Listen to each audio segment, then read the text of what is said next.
اللهم صل على سيدنا محمد طب القلوب ودوائها وعافية الأبدان وشفائها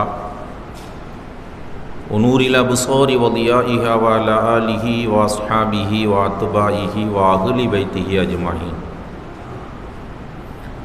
رضينا بالله ربا وبالإسلام دينا وبمحمد صلى الله عليه وسلم نبيا ورسولا. إن أريد إلا الإصلاح ما استطعت وما توفيقي إلا بالله عليه توكلت وإليه أنيب. قالوا سبحانك لا علم لنا إلا ما علمتنا إنك أنت العليم الحكيم. فأعوذ بالله من الشيطان الرجيم. بسم الله الرحمن الرحيم. يا أيها الذين آمنوا كتب عليكم الصيام كما كتب على الذين من قبلكم لعلكم تتقون. صدق الله العظيم. وقال نبينا رسول الله صلى الله عليه وسلم الصوم لي وأنا أجزي به أو كما قال عليه الصلاة والسلام. எல்லா புகழும் புகழ்ச்சியும் அகிலத்தை படைத்து அரசாட்சி புரிகின்ற அல்லாஹ் ஒருவனுக்கு உரித்தாக்கி அவனுடைய சலாத்தும் சலாமும் நம் உயிருக்கு உயிரான உயிரிலும் மேலான கண்மணி நபிகள் நாயகம் ரசூலுல்லாஹி ஸல்லல்லாஹு அலைஹி வஸல்லம் அவர்கள் மீதும் அவர்களின் குடும்பத்தார்கள் சஹாபாக்கள் தாபியீன்கள் தபு தாபியீன்கள் நல்லோர்கள் நாதாக்கள் அல்லாஹுவின் அன்பை பெற்ற இறைநேச பெருமக்கள் இங்கே அமர்ந்திருக்கக்கூடிய இன்னும் வரவிருக்கும் அத்தனை பேர்கள் மீதும் அல்லாஹுடைய பேரருளும் பெரும் கருணையும் வாழ்நாள் முழுவதும் கிடைத்திட அல்லாஹு தௌஃபீக் செய்வானாக. ஆமீன். கண்ணியம் நிறைந்த இந்த மஸ்ஜிதுடைய தலைவர் மௌலானா மௌலவி ஹஸ்ரத் கிப்லா அவங்க இந்த பள்ளிவாசலில் பொறுப்பெடுத்து இது போன்ற பல நிகழ்ச்சிகளை நடத்தி கொண்டிருக்கிறார்கள்.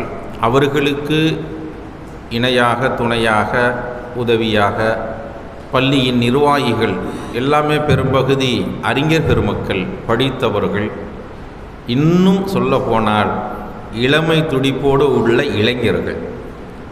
அல்லாஹ் அவர்களுடைய வாழ்நாளில் எல்லா வகையான பரக்கத்துகளையும் ஆஃபியத்தையும் ஆரோக்கியத்தையும் அவர்களின் உடல் வலிமைகளையும் அல்லாஹ் அதிகரிக்க செய்வானாக. இன்னும் மென்மேலும் இது போன்ற நல்ல நிகழ்வுகளை தொடர்ந்து கியாமத்து நாள் வரையிலும் இந்த பள்ளியில் இருந்து பெறுகின்ற நல்ல நசீபை அல்லாஹ் அவர்களின் மூலமாகவும் நமக்கும் அல்லாஹ் அதை வழங்கி அருள்வானாக. இந்த பள்ளியினுடைய இமாம் பல்வேறு வகையான அறிஞர் பெருமக்களினுடைய தொடர்புகளை உடையவர்கள். அதனால் அவர்களும் இதற்கான தன்னால் இயன்ற எந்த முயற்சி ஒத்துழைப்புகளை தர வேண்டுமோ அத்தனையும் தந்து கொண்டிருக்கிறார்கள். மாஷா அல்லாஹ். அல்லாஹ் அவர்களுக்கும் நீண்ட ஆயுளையும் நிறைவான பரக்கத்தையும் உடல் ஆரோக்கியத்தையும் தந்தருள்வானாக. இந்த மஹல்லா மக்கள் இதற்காக பல்வேறு வகைகளில் ஒத்துழைப்பு செய்து கொண்டிருக்கிறார்களே, அவர்களுக்கும் அல்லாஹ் எல்லா விதமான வாக்கியங்களையும் அல்லாஹ் தந்து இந்த பள்ளியை ஆபாதாக இபாதத்துடையதாக ஈமானுடைய பள்ளியாக ஹயாத்துடைய பள்ளியாக ஈமான் எப்பொழுதும் நிரப்பமான நிகழ்ச்சிகள் நடக்கக்கூடிய பள்ளியாக அல்லாஹ் இந்த மக்களை கொண்டு சிறப்பித்து அந்த மக்களுக்கு ஈமானுடைய நசீபை கியாமத்து வரையிலும் அல்லாஹ் தொடரச் செய்வானாக. அருமையான பெருமக்களே, ஏனென்று சொன்னால் ரமலானை வரவேற்போம் என்கின்ற இந்த ரமலானுக்கு முந்தைய இந்த நிகழ்வு என்பது, அப்போ எத்தகைய ரமலான் நம்ம வரவேற்கிறோம் என்பதை நம்ம விளங்கி கொள்ள வேண்டும். ரமலான் மாதங்கிறது எல்லாருக்கும் தெரியும். நோன்பு மாதம், ரமலான் மாதம் நோன்பு வைக்கணும் அப்படிங்கிறது தெரியும். ஆனால் அதனுடைய சிறப்புகள் ஏராளமான சிறப்புகள். அது சிலதை வார்த்தைகளால் வர்ணிச்சிட முடியாது. வார்த்தையை கொண்டு பேசிட்டு இது இவ்வளோதான் அப்படின்லாம் சொல்லிட்டு போயிடுற ஒரு செய்தியே இல்லை. அது ஆனால் ரமலானுக்கு முன்னால் நம்ம தயாராக வேண்டும் என்கின்ற அந்த சிந்தனைகளை அந்த மக்களுக்கு கொண்டு செல்ல வேண்டும்.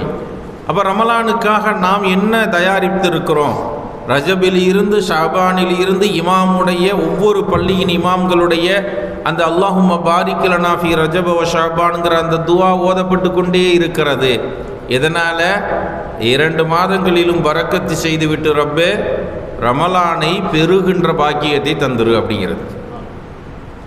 ரமலானை பெறுகின்ற, ஏன்னா ரமலான்கிறது அல்லாஹ் நமக்கு தரக்கூடிய ஒரு பெரிய பொக்கிஷம். பொக்கிஷம் அப்படின்னு சொன்னால், பொக்கிஷங்கிறது எப்படி இருக்கும்?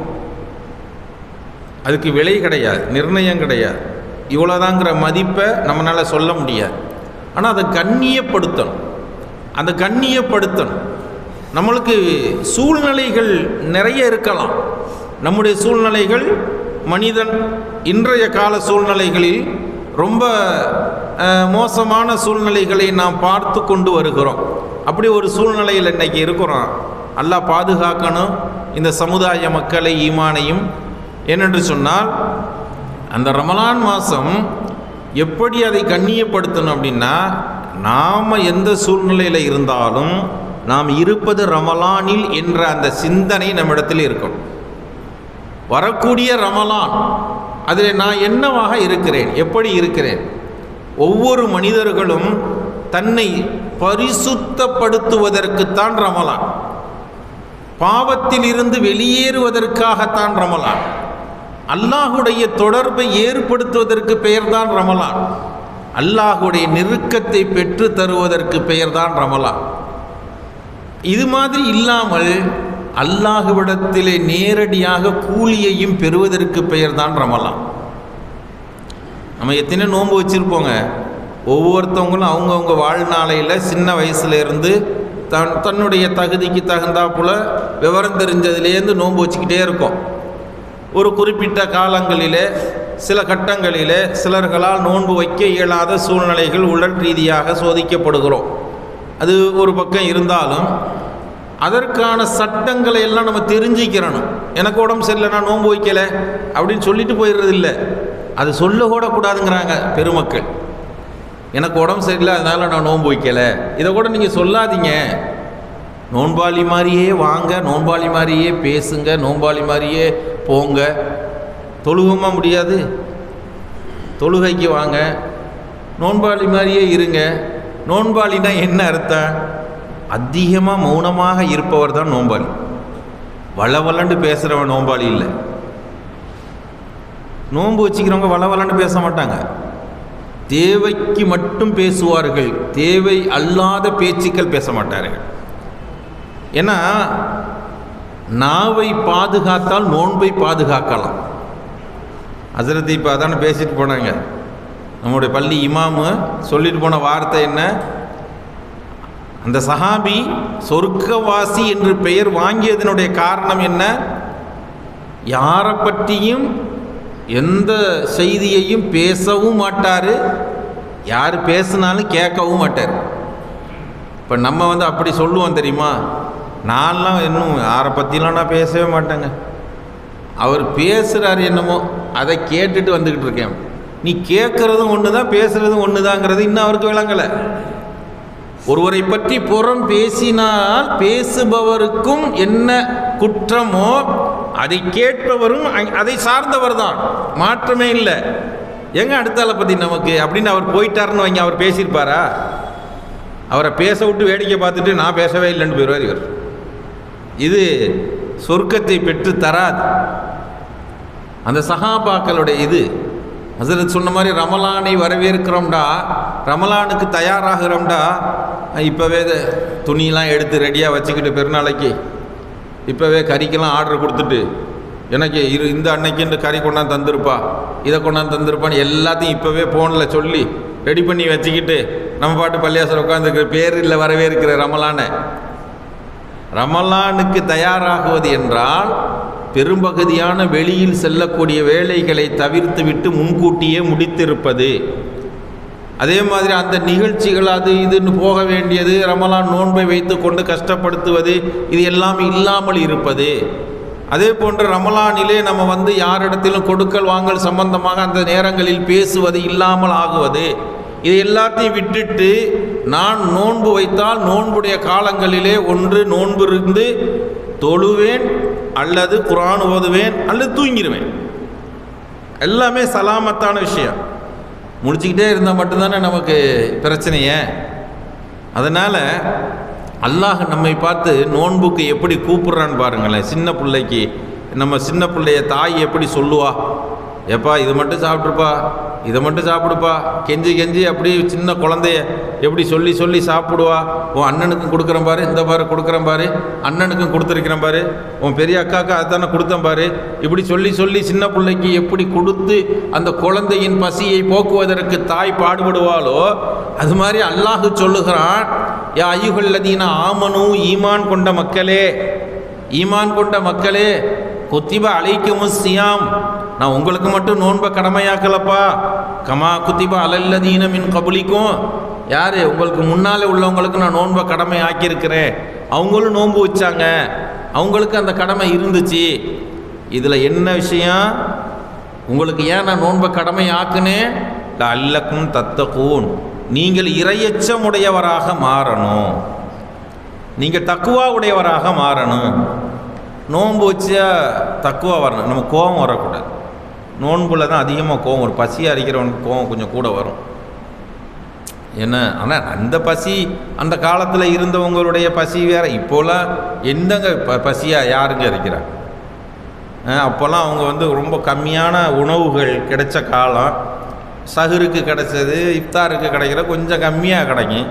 அது மாதிரி அதை சாப்பிட்ட காலங்களில் அவங்க உண்மையிலே பசியை தாங்கினாங்க. இன்றைக்கெல்லாம் நம்ம பசிக்குதுன்னு சொன்னால் அது நம்மளுடைய பழக்கத்தில் வந்தது. எந்த நேரம் சாப்பிட்டுக்கிட்டே இருந்தவனை திடீர்னு நிப்பாட்டினா எப்படி இருக்கும்? சஹருக்கு நல்ல ஏற்பாடு, இஃப்தாருக்கு அதை விட ஏற்பாடு, பள்ளிவாசலுக்கு வந்தால் அதை விட ஏற்பாடு, நோன்பு திறக்க யாரும் சும்மா இருக்கிறது இல்லை. நோன்பு கஞ்சி வச்சுட்டா அதுக்கு மேலே மேற்கொண்டு எல்லாமே வடை அது இதுன்னு எவ்வளவோ தேவையில்லை, முடியலை என்னால் அப்படின்னு போட்டு போகிற அளவுக்கு எல்லாம் கொடுக்குறானா இல்லையா? நம்ம நோன்பு துறக்க முடியலைப்பா அப்படின்னு சொல்லி போட்டு சில பேர் வச்சுட்டு போவான். சில பேர் வரும்போதே விவரமாக கேரி பேக்கோடே வரணும், தூக்கி எல்லாத்தையும் போட்டு உள்ளே போட்டுக்கிட்டு, நம்மனால எல்லாம் இது அவ்வளோ சாப்பிட முடியாதுப்பா அப்படின்னா வச்சுட்டு போக வேண்டியதானே, கட்டிட்டு போயிடுவோம். இவங்க முன்னால் திண்டா நம்மளை ஒரு மாதிரியா என்ன ஏதாவது சொல்லுவாங்க அப்படின்ட்டு. மக்கள் யதார்த்தம் அதுலேயும் பாருங்கள். எனக்கு ஆறுன வடையை வச்சுட்டா அவனுக்கு நல்ல இப்போ தான் சூடாக வந்திருக்கு, அதை வச்சிருக்கிறான், வர்றட்டும் அவன் நாளைக்கு நான் பார்த்துக்கிறேன். நோன்பு வச்சுக்கிட்டு என்ன பேச்சு தெரியுமா, எல்லாம் பாதுகாக்கணும். நம்மளாம் அப்படி இல்லை, அது சொல்ல வர்றேன். அஜரத்தை சொல்கிற மாதிரி என்ன சஹரில் சாப்பிட்டு விட்டு லொஹோரில் வரைக்கும் அது பாருங்கள் ஏப்ப சத்தத்தை கேட்டிருப்பீங்க. பள்ளியாசல் அமைதியாக நிசப்தமாக இருக்கும், ஏப்பம் வரும். ஏன்னா அது இன்னும் அது ஜீரணம் ஆகிக்கிட்டே இருக்கு. ஆமாம், ஜீரணம் ஆகாத உணவு எது கிடைக்குதோ சஹரில் சாப்பிட்டுறோம். அப்போ அவங்களுக்கே ஒரு வெறுப்பு வருது, இந்த என்னடா இப்படி இதை போய் சாப்பிட்டவன் இப்படி வருது அப்படின்னு. அந்த அளவிற்கு அல்லாஹ் நமக்கு நிறைய ரிசுக்கில் அவ்வளோ பெரிய பரக்கத்தை அள்ளி அள்ளி கொடுத்துருக்குறான். எனக்கு ரப்பு என்ன செஞ்சான், ஒரே வார்த்தையில் சொல்லி முடிச்சு, ஒன்றுமே செய்ய. என்னப்பா இது, அல்லாஹ்வை குறை சொல்லக்கூடாது, மனுஷனை குறை சொல்கிறது, அல்லாஹ்வை குறை சொல்கிறது, இது மாதிரியான சிந்தனைகள்லாம் நம்மள்கிட்ட இல்லாமல் இருந்தால் நம்மளே முடிவு பண்ணிக்கலாம் நான் சொர்க்கவாசின்னு. நம்மளால் முடியலை பற்றியெல்லாம், நான் சொர்க்கம் போயிடுவேன்னா அப்படிங்கிறது நம்மளால் முடியலை. ஏன்னா அடுத்த ஆளை பற்றி பேசுகிறது, கேட்குறது, குறை சொல்கிறது. அல்லாஹ் நம்மளை என்ன செஞ்சிட்டான் அப்படி அல்லாஹ் செஞ்ச விஷயத்தை கொஞ்சம் எண்ணி பார்த்தோம் அப்படின்னா, அல்லாஹ் சொன்னான்லாம் இல்லை, வைன் தஉது நிஅமத்தல்லாஹி லா துஹ்ஸுஹான்ட்டான். அது பரம ஏழையாக இருந்தாலும் அவனுக்கும் அது பொருந்தும். பணக்காரனுக்கு இல்லைங்க, பரம ஏழையாக இருந்தாலும் அவனுக்குமே அது பொருந்தும். ஏன்னா அல்லாஹ் கொடுத்த நிஅமத்துகளில் காசு பணம் வீடு வாசல் பங்களா அப்படி காரு அது இல்லை நிஅமத். அப்படின்னா ரசூலுல்லாஹி ஸல்லல்லாஹு அலைஹி வஸல்லம் அவங்கள்ட்ட இருந்திருக்கணும். நபிகள் பெருமான் ஸல்லல்லாஹு அலைஹி வஸல்லமுடைய வீட்டில் என்ன வாகனம் இருந்துச்சோ, வாசலில் சிகப்பு ஒட்டகம், கருப்பு ஒட்டகம், வெள்ளை ஒட்டகம்லாம் கட்டி கிடந்துச்சோ, எந்த ஒட்டகத்தில் இன்னைக்கு போவாங்க நபி, எந்த பென்ஸு கார், எந்த ஆடி கார், எந்த BMW கார்னு இருந்துச்சா இங்கே? நபி ஸல்லல்லாஹு அலைஹி வஸல்லம் போகிறது எங்கே போகிறது, அங்கே ஒன்றுமே இல்லை. வந்துவாங்க, பள்ளிவாசலில் பார்ப்பாங்க, சஹாபாக்கள் இருக்காங்களான்னு சஹாபிகளின் நிலைமை என்னங்கிறத மட்டும் யோசிப்பாங்க. அவங்களுக்கு எதையாவது கொடுக்கணுமேனு யோசிப்பாங்க. எதுவுமே சொல்ல வீட்டுக்கு வந்து பார்ப்பாங்க, வீட்டில் வந்து தேடுவாங்க. ஆயிஷா நாயை கேட்பாங்க, யார சூழலாம் என்ன தேடுறேன்னு.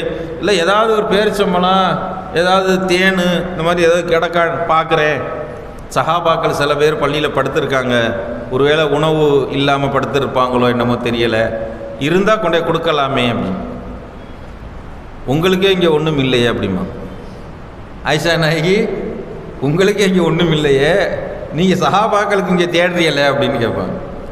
அப்படிப்பட்ட நபி அல்லாஹ் என்ன சொல்கிறான்? வல சௌஃப யுஅதீக ரப்புக ஃபதர்லா. அல்லாஹ் சொன்னானா இல்லையா?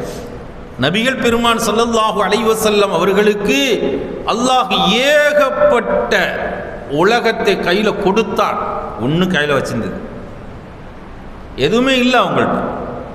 அவங்க எந்த அளவுக்கு கொடுத்தாங்க அப்படின்னு சொன்னால், ஹஸரத் அபூபக்கர் சித்திக் ரலியல்லாஹு அன்ஹு அவங்க பெரிய பணக்காரர். அவங்களுக்கு ரசூல் ஸல்லல்லாஹு அலைஹி வஸல்லம் ஒரு இடத்த கொடுக்குறாங்க, இந்த இடத்த நீங்கள் எடுத்துக்கிறங்க வச்சுக்கிறங்கன்ட்டு. அது பக்கத்திலேயே ரபியா ரலியல்லாஹு அன்ஹு அப்படிங்கிற ஒரு சஹாபிக்கு ஒரு இடத்த கொடுக்குறாங்க நபி ஸல்லல்லாஹு அலைஹி வஸல்லம்.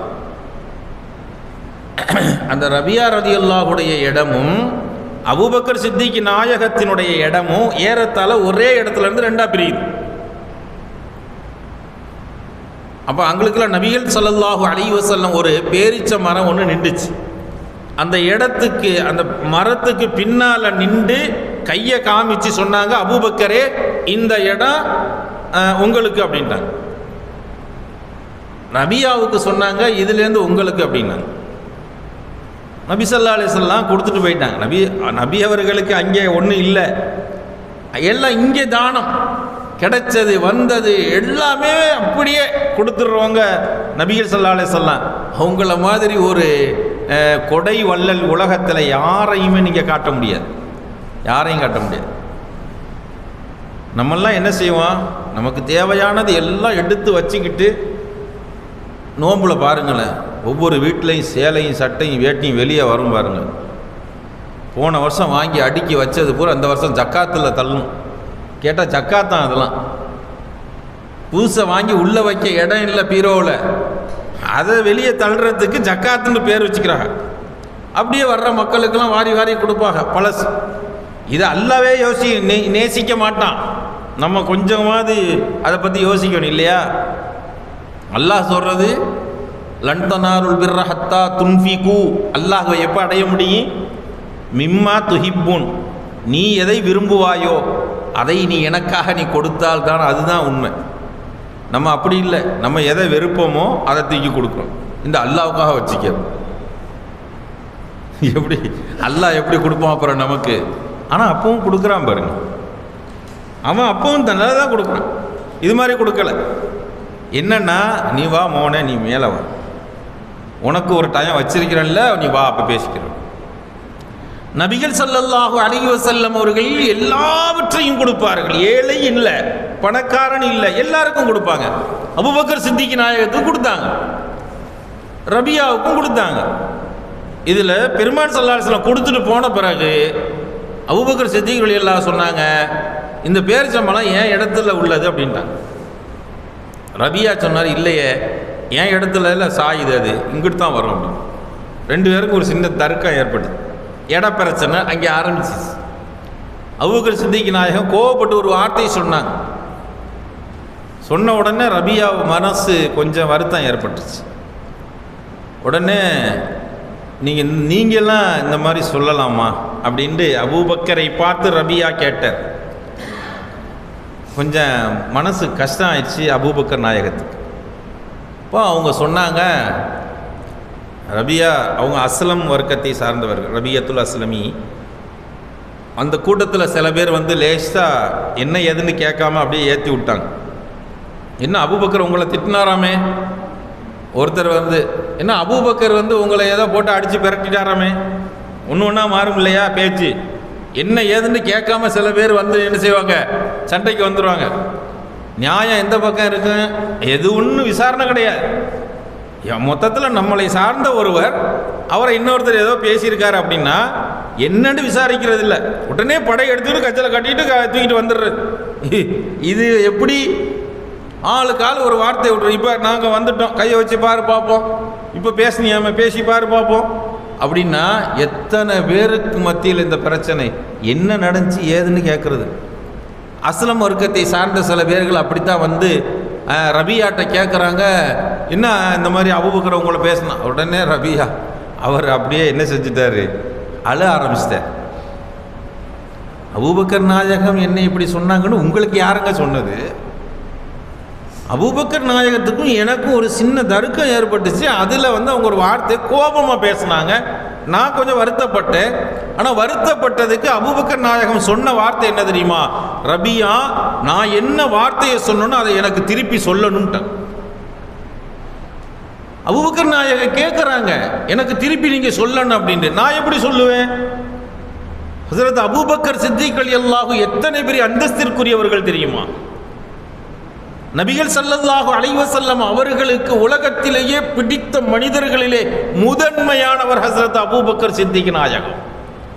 அப்படிப்பட்ட அபூபக்கரை பார்த்து அதே வார்த்தையை நான் திருப்பி சொன்னா இந்த ரபியா நாசமாகி போயிருவேன். அவங்க சொன்னாங்க, தயவு செஞ்சு நீங்க எல்லாம் போயிருங்க. திரும்பவும் அபூபக்கர் சித்திக் நாயகம் விடல, ரபியாட்ட நிற்கிறாங்க சண்டைக்கு. நான் சொன்ன வார்த்தையை நீங்க சொல்லணும், என்னை நீ மன்னிச்சிட்டேன்னு சொல்லணும், அப்பதான் விடுவேன், சொல்ல மாட்டேன். நபிகள் ஸல்லல்லாஹு அலைஹி வஸல்லம் இடத்திலே இந்த வழக்கு தொடரப்படுகிறது. அப்போ இங்கே வர்றாங்க, ரபியாவும் அபூபக்கர் நாயகம் வர்றாங்க. பெருமான் ஸல்லல்லாஹு அலைஹி வஸல்லமுடைய முன்னிலையில் இது பேசப்பட்டது. இப்போ ரசூல் ஸல்லல்லாஹு அலைஹி வஸல்லம் கேட்டாங்க, ரபியா அபூபக்கர் நாயகம் இப்படி சொன்னதுக்கு நீங்கள் என்ன சொன்னீங்க? அவங்க நடந்ததை சொல்கிறாங்க. யார் ரசூலல்லாஹ், நான் எப்படி அவங்க சொன்ன வார்த்தையை திருப்பி சொல்ல முடியும்?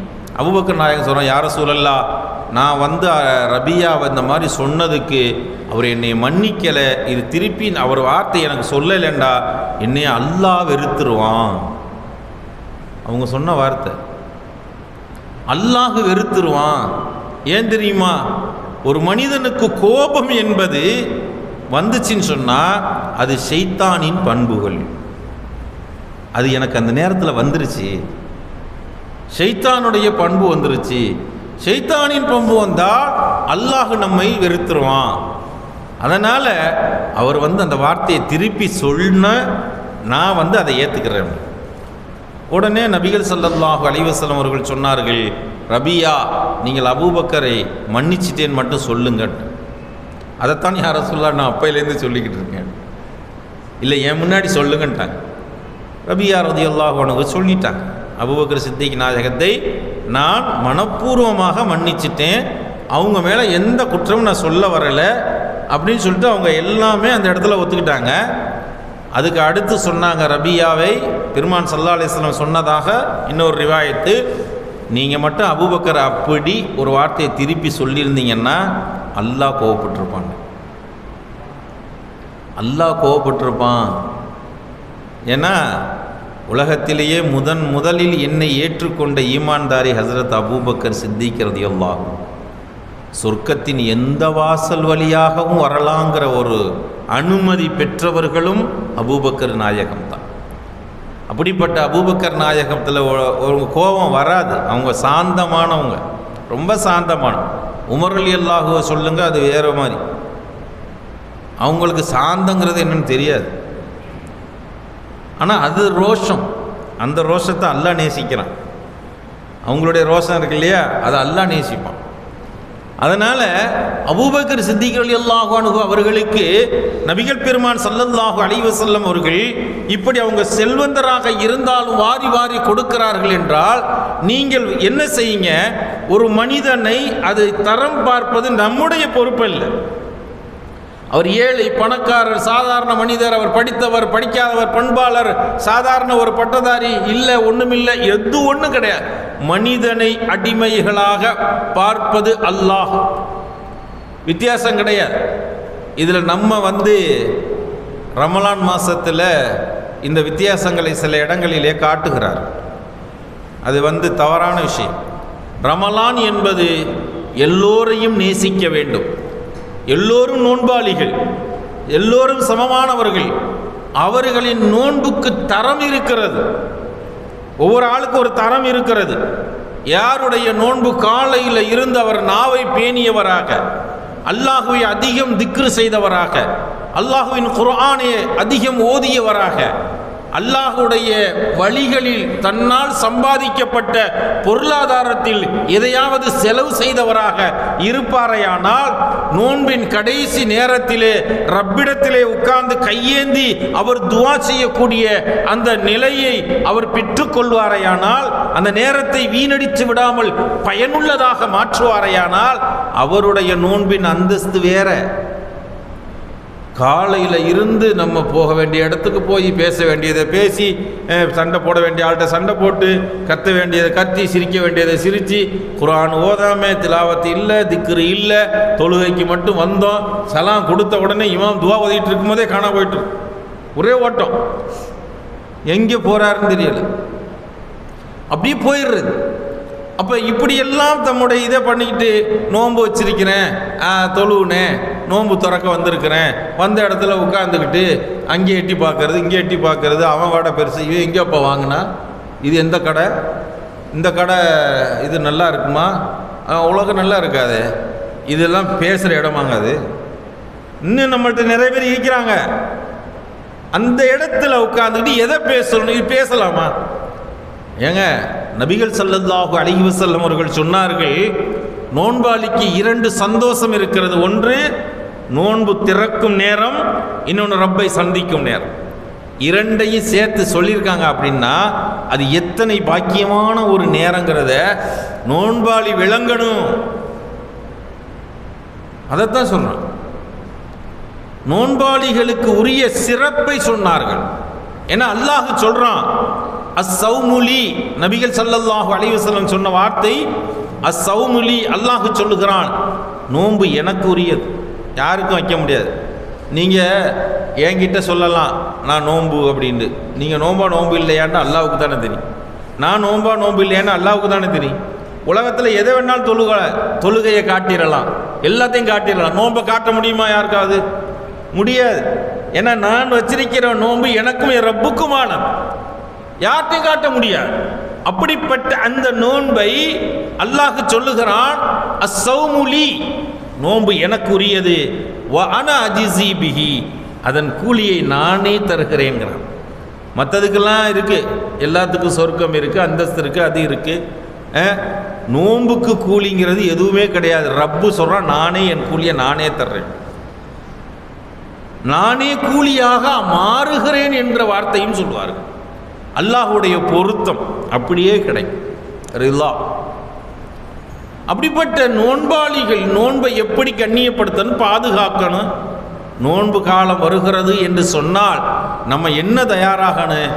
அல்லாஹ் ரப்பல் ஆலமீன் நம்ம கேட்கணும், யா அல்லாஹ், அந்த நோன்பு காலங்களிலே எனக்கு நல்ல நசீபை கொடுத்து நேரத்தில் பரக்கத் செய், நேரத்தில் பரக்கத் செய்.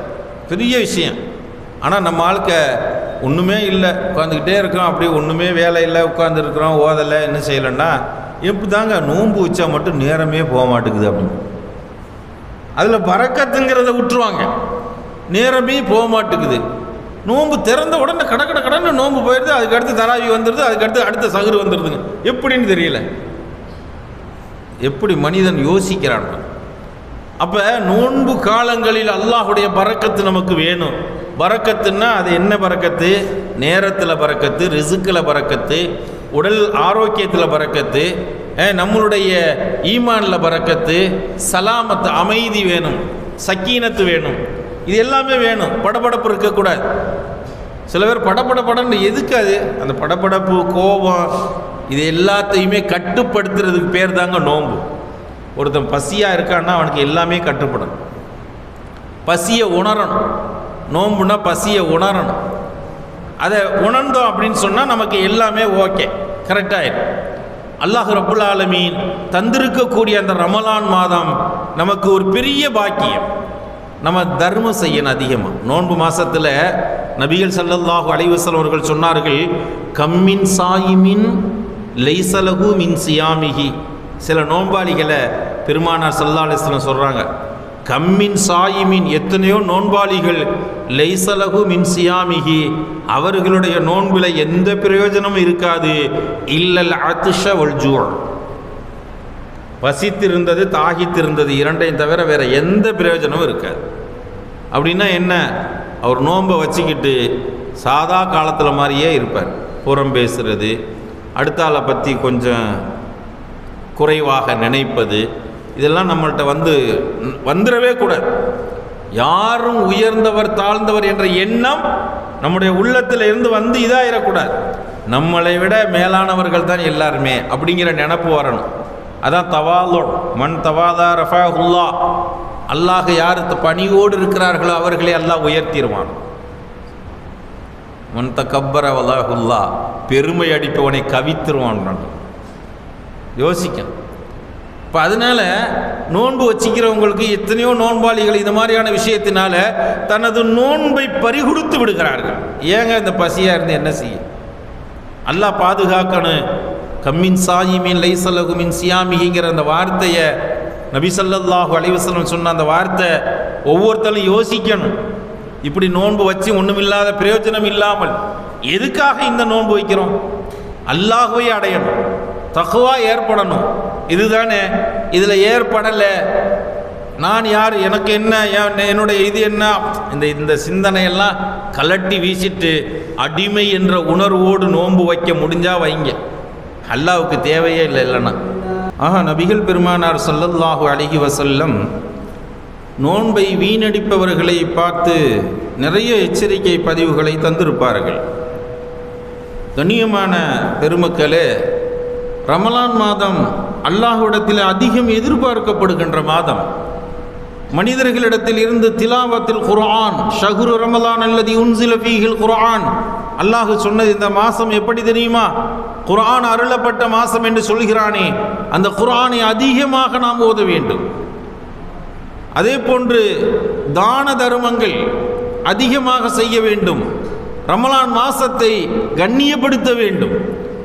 கண்ணியப்படுத்துறது என்றால் நான் நோன்பு இல்லை என்றாலும் கூட நோன்பாளி போன்று இருக்க வேண்டும். பொது இடங்களிலே நாம் உணவு உண்பது, நீர் அருந்துவது, டீ குடிப்பது போன்ற ஏதாவது ஒரு செயலை அடுத்தவர்கள் பார்க்கின்ற இடங்களிலே நாம் அதை விட்டும் தவிர்ந்திருக்க வேண்டும். அல்லாஹ் விரும்பத்தக்காத செயல்களை விட்டும் நாம் பாதுகாப்பு பெற வேண்டும். இப்படியெல்லாம் ஒரு மூமின் ரமலானுடைய மாதத்திலே தன்னடக்கத்தோடு வாழுகின்ற பொழுது அல்லாஹ் உண்மையிலேயே அவன் நோன்பு இல்லை என்றாலும் அவனை அல்லாஹ் நேசிக்கிறான். நபிகள் ஸல்லல்லாஹு அலைஹி வஸல்லம் சொன்ன வார்த்தை, ரமலானை கண்ணியப்படுத்துங்கள், ரமலானிலே அதிக நன்மைகளை தேடிக்கொள்ளுங்கள். ரமலானை கண்ணியப்படுத்தியவர்களில் உலகத்தில் உயர்ந்தவர்கள் நிறைய வரலாறு சொல்லுவார்கள். ஒரு காலத்திலே ஒரு செய்தி சொல்லுவார்கள். ஒரு மஜூசி, நெருப்பு வணங்கக்கூடிய ஒரு மனிதர், அவர் தன்னுடைய மகனை என்ன செய்வாராம், நோன்பு இருக்கக்கூடிய காலத்திலே நோன்பாளிகள் இருக்கிற அந்த பள்ளியிலே அங்கே போய் உட்கார வைப்பார். அந்த பையன் நோன்பு சாப்பிட மாட்டானா, ஆனால் நோன்பாளியாகவே வாழ்வார். கடைசி வரைக்கும் அந்த பையன் சாப்பிடாமலேயே வாழ்ந்து விடுவார்.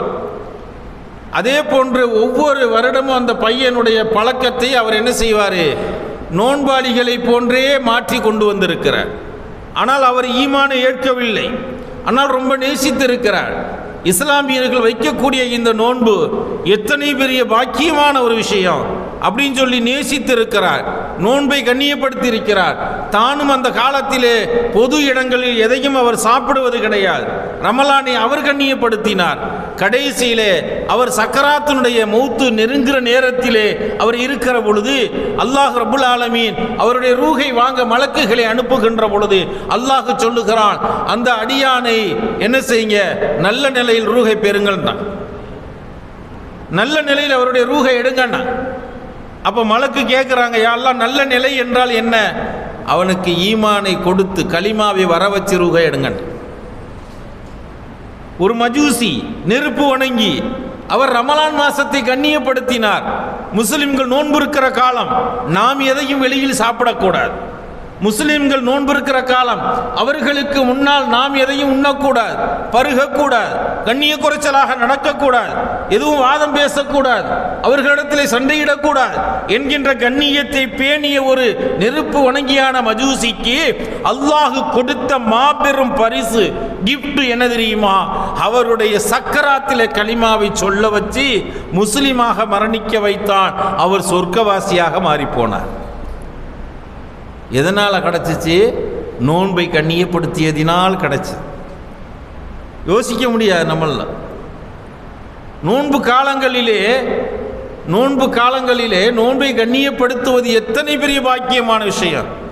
நம்முடைய மக்கள்லாம் கொஞ்சம் வித்தியாசமாக இருக்காங்க. நோன்பு காலங்களில் பஜாரு, கடத்தெரு, ஜவுளி கடைகளுக்குலாம் அங்கே போய் பார்த்தோம்னா அவங்க பாட்டுக்கு அசால்ட்டாக அங்கே இருக்க எல்லாத்தையும் வாங்கி சாப்பிட்றாங்க, எல்லாம் செய்கிறாங்க. புர்கா போட்டிருக்காங்க, தொப்பி போட்டிருக்காங்க, தாடி வச்சுருக்காங்க, எல்லாருமே செய்கிறாங்க. ஆனால் என்ன புரியலை, ஈமானில் அது மாதிரி ஒரு இடம் இல்லையா? ரமலான் மாதம் நம்மளை அவன் கண்ணியப்படுத்துறதுக்கு அங்கே நோம்பு கஞ்சி தொழுவைக்கு எல்லா ஏற்பாடும் பண்ணி வச்சுக்கிட்டு இருக்கான் கடைக்காரன். ஆனால் இவன் அங்கே போய் அவன் கடையில் இருக்கிற ஃபுட்டு என்ன இருக்கோ அதை பூரா வாங்கி சாப்பிட்டுக்கிட்டு இருக்கான். எப்படிங்க அதை சொல்லி யோசிக்க முடியலை. அவன் கூட நினைக்கிறான் இந்த பாய்மார்கள் இப்படிலாம் இருப்பாங்களே, இதில் சில பேர் இப்படிங்க இருக்கத்தான் செய்கிறாங்க, நம்மள மாதிரி சரி விடு அப்படிங்கிற மாதிரி நம்மளை தள்ளி விட்டப்ப ஒன்றும் வழி இல்லை. அப்போ ரமலான் மாதத்திலே அதே மாதிரி தான தர்மங்கள், ஒரு தர்மம் எப்படியெல்லாம் ஒரு மனிதனின் எந்த கட்டத்தை பாதுகாக்கும் நமக்கு தெரியாது. ஒரு பனு இஸ்ரவேல் ஒரு பெண்மணி, அவங்க வாழ்ந்த ஒரு காலத்திலே கடுமையான பஞ்சம். எப்படி பஞ்சம்னா, பணக்காரன்ட்ட பணம் இருந்தும் சாப்பிட உணவு இல்லை, அப்படி ஒரு பஞ்சமா. நல்லா பாதுகாக்கணும். அந்த பஞ்சம்லாம் நம்ம சில கட்டங்களில் கொரோனா காலங்களில் நம்மளை காட்டிட்டாங்க. எவ்வளோ வசதி இருந்தாலும் அது மாதிரி புயல் வெள்ளத்தில் காட்டிட்டாங்க. அடுக்குமாடி குடியிருப்பில் 5 கோடி ரூபாய்க்கு அவன் பிளாட் வாங்கியிருந்தாலும் ஹெலிகாப்டரில் இருந்து ஏதாவது ஒரு உணவு கிடைக்குமான்னு கையேந்தி நின்றா பாருங்க. காசு இருக்கு, பேங்கில் கிடக்குது கோடி கணக்கில், கீழே கார் நிற்குது தண்ணிக்குள்ள, அவன் பிஸ்னஸ் இருக்கு. ஆனால் இங்கே சாப்பிட வழி இல்லை, பசி. ஒரு வாட்டர் பாட்டில் ஏதாவது ஒரு பொட்டணும் ஹெலிகாப்டர்லேருந்து போடுவாங்களான்னு சென்னையில் பார்த்தோமா இல்லையா? பணக்காரனுக்கும் அந்த நிலைமை வரும். ஏழைக்கு அது சாதாரண விஷயம், பணக்காரனுக்கு அதை ஜீரணிக்க முடியாத விஷயம். ஆனால் வந்துச்சா இல்லையா? எல்லாம் காமிக்கிறான். இது மாதிரி எல்லா நிலைகளிலும் மனிதனுக்கு சோதனைகள் அல்லாஹ் கொடுப்பான். பனு இஸ்ரவேல் காலத்து அந்த பெண்மணியை பற்றி எழுதுறாங்க, பணக்காரர்களுக்கும் உணவுக்கு வழி இல்லாமல் கஷ்டப்பட்டார்கள். அப்போ அந்த பெண்மணி என்ன செஞ்சாங்க? ஒரு பெண்மணி விறகுகளை போய் சேகரித்து ஏதாவது செஞ்சு எங்கிட்டாவது கொடுத்து காசை வாங்கிட்டு வந்து நம்ம உணவுக்கு ஏதாவது கிடைக்குமான்னு போகிறாங்க. அப்படி கிளம்பி போகிற இடத்துல பசி, தான் வீட்டில் இருந்த ஒரு ரொட்டியை எடுத்து சாப்பிட்டு போவோன்னு போகிறாங்க. எடுத்து வாய்க்கிட்ட கொண்டு போகிறாங்க. வாசலில் ஒரு மனிதர் கேட்கிறார், நான் ரொம்ப கடும் பசியில் இருக்கிறோமா, ஏதாவது தாங்களேன்னு கேட்கிறார். வாய்க்கு கொண்டு போன ரொட்டியை அந்த யாசகரிடத்திலே கொடுத்து விட்டு அந்த பெண்மணி தன்னுடைய குழந்தை ஒன்று இருந்தது கையில் பிடித்து கொண்டு விறகு வெட்ட போய் கொண்டிருக்கிறது. போய் விறகெல்லாம் சேகரித்து விட்டு பார்க்கிற பொழுது விளையாடி கொண்டிருந்த குழந்தையை ஒரு ஓநாய் தூக்கிட்டு போகுது. விளையாடி கொண்டிருந்த குழந்தையை ஓநாய் தூக்கிட்டு போகுது. எவ்வளவு பெரிய கஷ்டம். விறகு கட்டை கீழே போட்டுவிட்டு பதறுகிறாள் அந்த பெண்மை. ஒண்ணுமே முடியல. ஓநாயிடமிருந்து அதை பாதுகாப்பது அவ்வளவு சுலபம் இல்லை. கொஞ்ச நேரம் கண் மூடுற நேரத்துக்கு இடையில அந்த ஓநாய் குழந்தையை புதருக்குள் இழுத்துட்டு போச்சு. வெளியில இருந்தாலும் பாதுகாத்துடலாம், புதருக்குள்ள இழுத்துட்டு போனால் என்ன செய்ய முடியும் அப்படின்னு அந்த பெண்மணி அப்படியே அந்த இடத்துல உட்கார்ந்து கத்தி கதறுகிறது. மயக்க நிலை. அந்த நேரத்தில் ஒரு மனிதரை தோற்றத்திலே ஒருவர் வந்து, ஏமா இதான் அவன் குழந்தைன்னு கேட்குறாரு. குழந்தைய அப்படியே தூக்கிட்டு வந்து காமிக்கிறார். அப்படி கட்டி அணைச்சி வாரி தான் குழந்தையை பார்த்த மகிழ்ச்சியில் அந்த பெண்மணி என்ன சொல்றதுன்னே தெரியல, எனக்கு எப்படி இப்படி நடந்துச்சு. அப்பதான் அந்த வந்தவர் மலக்கு அவர் சொன்னார், நீ உன் குழந்தைக்கான அந்த விதி முடிகிற நேரம்தான், இருந்தாலும் நீ விறகு வெட்ட வீட்டிலிருந்து வெளியேறுகின்ற பொழுது உனக்காக எடுத்த அந்த ஒரு கவள உணவை யாசகம் கேட்டவருக்காக நீ கொடுத்தாயே, அவருக்காக நீயே இறங்கி இப்படி வருகின்ற பொழுது உனக்காக என் ரப்பு அதைவிட இறங்கி வருவான். உனக்கு ஒரு கஷ்டத்தை அல்லாஹ் தந்திர மாட்டான், சோதனையை தந்திர மாட்டான். அதனே நீ கொடுத்த தர்மம் உன் குழந்தையை காப்பாற்றியது என்று சொல்லி குழந்தையை ஒப்படைத்த வரலாற்றையும் நான் பார்க்க முடியும். தர்மம் ஒரு சின்ன சதக்கா, அது ரமலானில் செஞ்சால் எப்படி இருக்கும்? ரமலானில் தர்மம் சதக்கா செஞ்சு பாருங்க, அதனுடைய மகத்துவத்தை. அது ஹலாலில் செய்யணும், அதுதான் பெரிய விஷயம். எல்லாரும் தர்மம் அள்ளி கொடுத்து செலவை நோட்டா, நான் கொடுக்குற நோட்டை பார்த்து அவன் பேசணும். நோட்டு எப்படி பேங்கில் போய் கேட்பான், என் நோட்டு இப்படி இருக்கணும், அப்படி சடன். இதெல்லாம் எதுக்கு? பெருமைக்கா? கொடுக்கறது அடுத்த ஆளுக்கு தெரியாமல் கொடுக்குற மாதிரி இருக்கான சதக்கா. ஆனால் அப்படி கொடுக்கக்கூடாது. அல்லாஹ் ஒருத்தனுக்கு தெரியணும், அல்லாஹ் என்னை நேசிக்கணும், என்னை எல்லாம் ஏற்றுக்கிறேன்னு, என் சதக்காவை கபூல் செய்யணும், அவ்வளோதான். இதைத்தான் செய்யணும். அப்படி செஞ்சால் நமக்கு வரப்படக்கூடிய முசீபத்துகள், ஆஃபத்துகள் எதுவாக இருந்தாலும் அல்லாஹ் தட்டிடும். நமக்கு எழுதி வச்ச கலா கதிரையே மாற்றும்னாங்க நபிகள் ஸல்லல்லாஹு அலைஹி வஸல்லம். அஸ்ஸதகத்து ரத்துல் பலா வல் கலா. அப்படிப்பட்ட சதக்காவை நோன்பு காலங்களிலே செய்து பாருங்கள், மிகப்பெரிய பாக்கியம். ரமலான் சதக்கா கொடுக்கிற மாதம், ரமலான் திலாவத்து திக்ரு இது மாதிரி நன்மைகளை அதிகம் செய்வன்ற மாதம். அதைத்தான் நம்ம செய்யணும். நபிகள் ஸல்லல்லாஹு அலைஹி வஸல்லம் காலத்திற்கு பின்னால் சஹாபாக்கள்லாம் நோம்புன்னா அந்த சஹாபாக்கள் எப்படியெல்லாம் நோம்புக்காக தயாரானாங்க இப்படி யோசிப்பாங்களாம். ஏன்னா சஹாபாக்களுடைய ஈமான் நம்மள்கிட்ட கிடையாதுங்க. 6 மாதத்துக்கு முன்னாடியே ரமலானை யோசிக்க ஆரம்பிச்சிடும். 6 மாதம் நோன்பு முடிஞ்ச 6 மாதம் ரமலானை பற்றியே பேச ஆரம்பிச்சிடும். இதான் அவங்க காலம். ஆனால் ரமலானில் எதுவும் செய்ய மாட்டார்கள். அல்லாஹ் ரசூலுக்காக தன்னை அர்ப்பணிப்பவர்கள் சஹாபாக்கள். அந்த சஹாபாக்களுடைய வாழ்க்கையை தொடர்ந்து வரக்கூடிய தாபியீன்கள், தபவு தாபியீன்கள், இவர்கள் அத்தனை பேர்கள் என்ன செய்தார்கள்? அதே வழியை பின்தொடர்ந்தார்கள். அதில் ஹஜ்ஜாஜ் இப்னு யூசுஃபுடைய ஆட்சி காலம். ஹஜ்ஜாஜ் இப்னு யூசுஃப்னா பயங்கரமான ஒரு ஆட்சி காலம்னு வைங்களேன், அதை விவரிக்க முடியாது. அவருடைய ஆட்சி காலத்தில் ஒரு நாள் தன்னுடைய அரசவையில் சொல்கிறாரு, இன்னைக்கு யாராவது ஒரு ஏழை எங்கேயாவது பார்த்தா தூக்கிட்டு வாப்பா, சாப்பாடு கொடுப்போம் அப்படி. ஆளை தூக்கிட்டு வாங்க, அதிகாரத்தில் பேசுகிறார். ஆளை தூக்கிட்டு வா, சாப்பாடு கொடுக்கணும். அவர் அரசவையில் இருந்த ஒரு ஊழியர் போய் ஊராக தெருவில் பார்க்குறாரு, யாருமே அது மாதிரி தெரியலை. சரி பள்ளிவாசல் பக்கம் போவேன்னு பள்ளிவாசலுக்கு போகிறாரு. ஒருத்தர் அப்படி சுருண்டு படுத்து கிடக்கிறார். அவரை போய் எழுப்பி, மன்னர் சாப்பாடு தரணுமா, உங்களை கூட்டிகிட்டு வர சொன்னார். மன்னரா? சாப்பாடா? போப்பா, எனக்கெல்லாம் வேணாம். அவர் படுத்து கிடந்தவர், எனக்கெல்லாம் வேணாம் அப்படின்னு. இவர் போய் மன்னர்கிட்ட சொல்கிறாரு, யாருமே இல்லை மன்னா, பள்ளியில் ஒருத்தர் படுத்து கிடந்தார், போய் கூப்பிட்டா மன்னர் சாப்பாடு தர்றா இருந்தால் அவன் அடித்து பிடிச்சி வருவோம், எப்படிப்பட்ட சாப்பாடாக இருக்கும் அப்படி. இவர் அசால்ட்டாக, போப்பா நான் வரல, எனக்கெல்லாம் வேணான்ட்டார். உடனே மன்னர் சொன்னார், இல்லை அவர் விடாத, ஆளே கிடைக்கலையே, தூக்கிட்டு வா ஆளை அப்படி. படுத்து கரண்டவரை சுருட்டி தூக்கிட்டு போயிட்டாங்க. ஹஜ்ஜாஜ் இப்னு யூசுஃபுடைய அரச சபையில் கொண்டு அவரை கொண்டாந்து போடுறான். போட்ட உடனே மன்னர் கேட்குறாரு, என்ன ஏன் சாப்பாடு வேணாண்டியாமலப்பா, என்னப்பா, என்ன சாப்பாடு? இல்லை இன்னைக்கு நான் யாருக்காவது சாப்பாடு கொடுக்கணும்னு ஆசைப்பட்டேன். அதுக்கு ஒரு ஏழைக்கு பசியாக உள்ளவனுக்கு கொடுக்க வேண்டியது தானே. இப்போ நீங்கள் யார்? நான் நோம்பாளி, இன்னைக்கு நான் நோன்பு வச்சிருக்கிறேன். உனக்கு ஏப்பா? அவர் ஹஜ்ஜாஜ் இப்னு யூசுஃப் கேட்டாராம், சாதாரணமாக சாப்பிடவே வழி இல்லை, சகுருக்கு எப்படி உனக்கு உணவு கிடைக்கும், நோன்பு திறந்தால் எப்படி உணவு கிடைக்கும் அப்படின்ன உடனே, ஏன் எனக்கு உனக்கு யார் தர்றானோ அவன் தான் எனக்கும் தர்றான். அசால்ட்டாக பேசுகிறார். ஹஜ்ஜாஜ் இப்னு யூசுஃப் முன்னால் யாருமே பேச மாட்டாங்க, முடியாது. எதிர்த்து பேசினாலே ஆளை காலி பண்ணிடுவார். கிட்டத்தட்ட ஹிட்லருன்னு நம்ம பேசுகிறோமே, ஹிட்லரு யூதர்களையெல்லாம் கொண்டு குவிச்சாருன்னு ஹிட்லருக்கு லட்சக்கணக்கான பேரை கொண்டு ஒரே நேரத்தில் கொண்டு குவிச்சவர் ஹிட்லர். அதுக்கு மேலே கொன்ற ஆள் ஹஜ்ஜாஜ் இப்னு யூசுப்.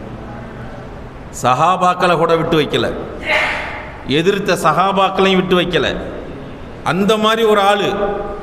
அப்போ இந்த சாதாரண ஒரு மனிதர் ஹஜ்ஜாஜ் இடத்தில் இப்படி பேசுகிறார்.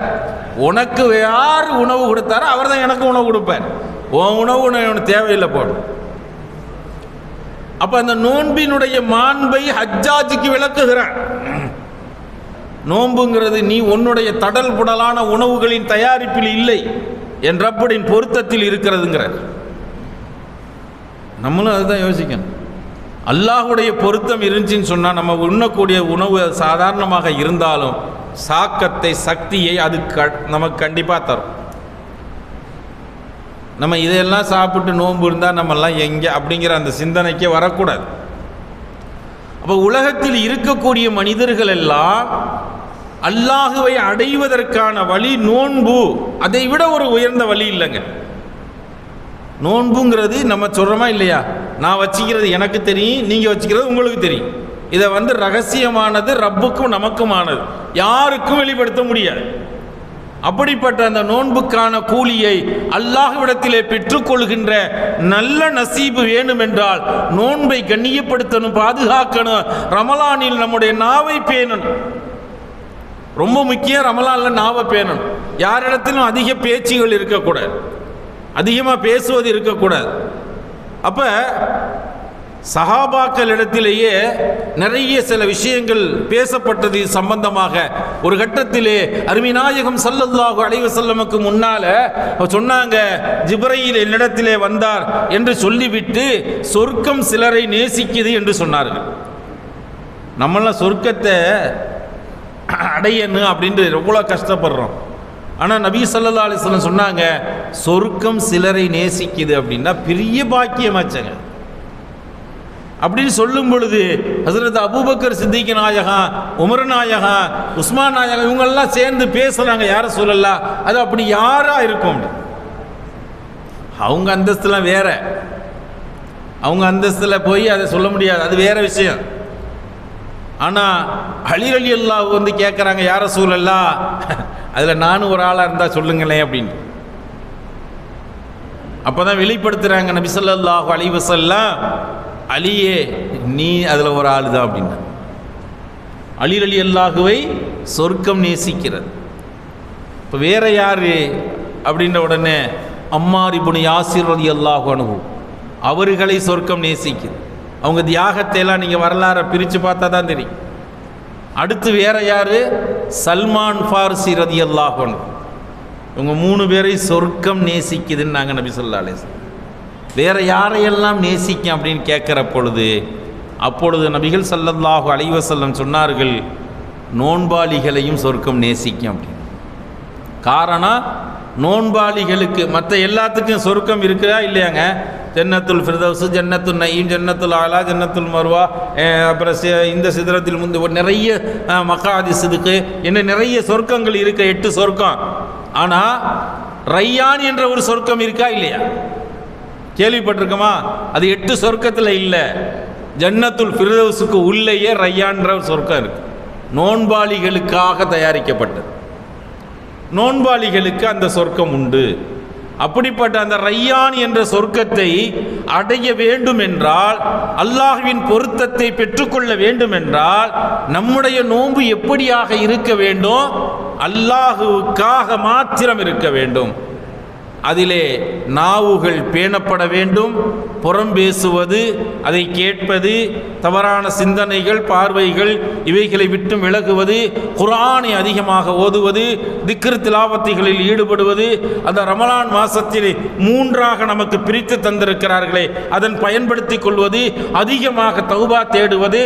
முதல் பத்திலே ரஹ்மத் என்றார்களே, அந்த ரஹ்மத்தை முதல் பத்தில் அல்லாஹ்வின் ரஹ்மத்தை அடைந்து கொள்வதற்காக நாம் பாடுபடுவது.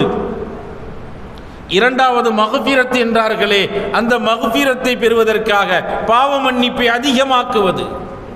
இத்துக்கு மினன்னார் 3வது பத்திலே நம்மால் முடிந்தால் இத்திகாஃப் இருக்க வேண்டும், நரக விடுதலையை பெற வேண்டும். இத்திகாஃப்ங்கிறது அது ஒரு சாதாரண விஷயம் அல்ல, ரொம்ப பெரிய விஷயம். நம்ம 10 நாள் இருக்கிறோம், 10 நாள் எப்படி போகணும்னு தெரியாது. ஆனால் இத்திகாஃப்ங்கிறது சாதாரண விஷயம் அல்ல. அல்லாஹுடைய நெருக்கத்தை ரொம்ப அதிகம் பெற்றுத்தரக்கூடியது மாத்திரம் அல்ல, லைலத்துல் கதிரை மிக கண்டிப்பாக அவர் அடைந்து கொண்டவராக இருக்கார். மற்றவங்களாம் நம்ம 27 அன்னைக்குன்னு தானங்க வருவோம், 27 அன்னைக்குன்னு வருவோம். வந்து நின்றுக்கிட்டு கொஞ்சம் லேட்டாக தொழு வைக்கலாமே ஆலோசனை சொல்லுவாங்க. மகரிப்லேருந்து அடுத்த நாள் ஃபஜ்ர் வரைக்கும் லைலத்துல் கதிர் இருக்குன்னு வச்சுக்கிறீங்களேன். மகரிப் தொழுவை முடித்த உடனே ஒரு 10-9 மணிக்கு மேலே தராவி ஆரம்பிச்சோன்னு வைங்களேன், அப்படியே கொஞ்சம் கொஞ்சமாக கொண்டு போய் சகர் சாப்பாட்டுக்கு கொண்டு நிப்பாட்டிடலாம். நம்ம ஆலோசனையாக இருக்கு. அமல் செய்வது, அந்த இரவை ஹயாத்தாக்குவது, நம்ம ஏதாவது செய்யணும் நன்மைகளை. ஆனால் ஈத்திகாப் இருப்பவர்களுக்கு எந்த கவலையும் இல்லை. அன்னைக்கு அவங்க தூங்கினாலும் அவங்க லைலத்துல் கதிரை பெற்றுக்கிறாங்க, அதில் எந்த மாற்றம் கிடையாது. அவங்க தூங்கினாலும், ஏன்னா ஈத்திகாப்புன்னு வந்துட்டாங்க உள்ளக்க, எந்த ஒற்றைப்படை இரவில் இருக்குங்கிறது தெரியாது. ஆனால் அவங்க 10 நாள் முழுக்க அங்கே வந்துடுறாங்க. அல்லாஹ் பாதுகாத்து அவர்கள் இஹ்லாஸோடு ஹலாலான சம்பாத்தியத்தோடு, அதுலேயும் இருக்குது நம்ம யோசிக்க வேண்டியது இருக்குது. ஹலாலான வருமானம் ஈட்டப்பட்ட உடைகளோடு பள்ளியாசல் உள்ளே வரணும். ஹராமில் வாங்கப்பட்ட சம்பாத்தியத்தில் வாங்கப்பட்ட ஆடைகளை அணிஞ்சிக்கிட்டு உள்ளே வரக்கூடாது. அவர் ஹராமான உணவுகள் அவர் வீட்டிலேருந்து அவருக்கு சகருக்கு வரக்கூடாது. ஹராமான உணவை கொண்டு நோன்பு நோற்றாலும் கூடாது, நோன்பு திறந்தாலும் கூடாது. அவர்கள் அணியக்கூடிய ஆடைகளை உடுத்தி கொண்டு தொழுதாலும் தொழுகை கூடாது, எதுவும் கூடாது. அவங்கெல்லாம் வேஸ்ட், அல்லாட்ட பதில் சொல்லணும். அதனால் ரொம்ப பேணிக்கை வேணும். இபாதத்துடைய விஷயத்தில், இத்திகாஃபுடைய விஷயத்தில், ரமலான் நோன்புடைய விஷயத்தில், பிறருக்கு நாம் நோன்பு திறக்க கொடுக்கிற விஷயத்தில் ஹராம அள்ளி கொண்டு போய் கொடுத்துடக்கூடாது. அது மாதிரி ரொம்ப பேணிக்கை வேண்டும். ரமலானின் சட்டங்களை நம்ம கொஞ்சம் தெரிஞ்சுக்கிறேன்னு, அதெல்லாம் தெரிஞ்சுக்கிட்டு அது சம்பந்தமான விளக்கங்களோடு ரமலானை வரவேற்று உள்ளே வருவோமையானால் நிச்சயமாக அல்லாஹ் ரப்புல் ஆலமீன் அஸ்ஸௌமுலி வ அன அஜிஸி பிஹி என்று சொன்ன அந்த வார்த்தையை அல்லாஹ் நாளைக்கு கூலியாக அவனே கிடைக்க பெறுகிறான். நபி ஸல்லல்லாஹு அலைஹி வஸல்லம் சொன்னது போன்ற நோன்பாளிக்கு கிடைக்கிற 2 சந்தோஷங்களில் நோன்பு திறக்கும் நேரத்தில் ஒரு சந்தோஷம் என்றால் அது அல்லாஹ்வை சந்திக்கிற அந்த சந்தோஷம். அந்த பாக்கியமான அந்த சந்தோஷங்களை ரமலானை முழுமைப்படுத்தி கண்ணியப்படுத்தி நாவை பேணி அமல்களை அதிகமாக்கி தான தர்மங்களை அதிகமாக கொடுத்து ஹலால் ஹராமை பேணி நம்முடைய வீட்டிலே நல்ல சூழ்நிலைகளை உருவாக்கி நம்முடைய குடும்பத்திலே ரமலான் மாசத்தின் கண்ணியத்தை அதன் வெகுமதிகளை விளங்கி அமல் செய்து அல்லாஹ் ரசூலுடைய அன்பை பெறுகின்ற நன்மக்களாக வரக்கூடிய ரமலானையும் அடுத்தடுத்த காலமெல்லாம் எப்பொழுதெல்லாம் நமக்கு அல்லாஹ் ரூஹை நம் உயிரை வைத்திருக்கிறானோ அதுவரைக்கும் அந்த ரமலான்களை கண்ணியப்படுத்தக்கூடிய மேன்மக்களில் ஒருவராக அல்லாஹ் நம்மை கபூல் செய்வானாக. வாஹிர் தவானா அனில் ஹம்துலில்லாஹி ரப்பில் ஆலமீன். அஸ்ஸலாமு அலைக்கும் வரஹ்மத்துல்லாஹி வபரகாத்துஹு. அல்ஹம்துலில்லாஹ், அல்லாஹ்வுடைய மகத்தான கிருபையின் காரணமாக புனிதம் நிறைந்த வலிமார்கள் நினைவு பெறுலா உருஸ் நிகழ்ச்சியில் நிறைவு அடைந்தோம். அல்ஹம்துலில்லாஹ், அல்லாஹு தாலா அந்த நிகழ்ச்சியில் கலந்து கொள்ளக்கூடிய மாபெரும் வாக்கியத்தை அல்லாஹ் நமக்கு நசீபாக்கி அருள் புரிந்தான். அல்ஹம்துலில்லாஹ், இந்த சிறப்புக்குரிய நிகழ்ச்சிக்கு வருகை தந்துள்ள உலமா பெருமக்கள், பெரியவர்கள், ஜமாத்தார்கள், தாய்மார்கள் தங்கள் அனைவர்கள் மீதும் அல்லாஹ்வின் திருப்பொருத்தம் என்றென்றும் உண்டாகட்டுமா என்று துஆ செய்து வருகை தந்துள்ள அனைத்து நல்ல உள்ளங்களுக்கும் ஃபக்கீல் ஜமாத் மஸ்ஜித் நிர்வாகத்தின் சார்பாக மனமார்ந்த நன்றியை தெரிவித்துக் கொள்கின்றோம். அஸ்ஸலாமு அலைக்கும் வரஹ்மத்துல்லாஹி தஆலா வபரகாத்துஹு.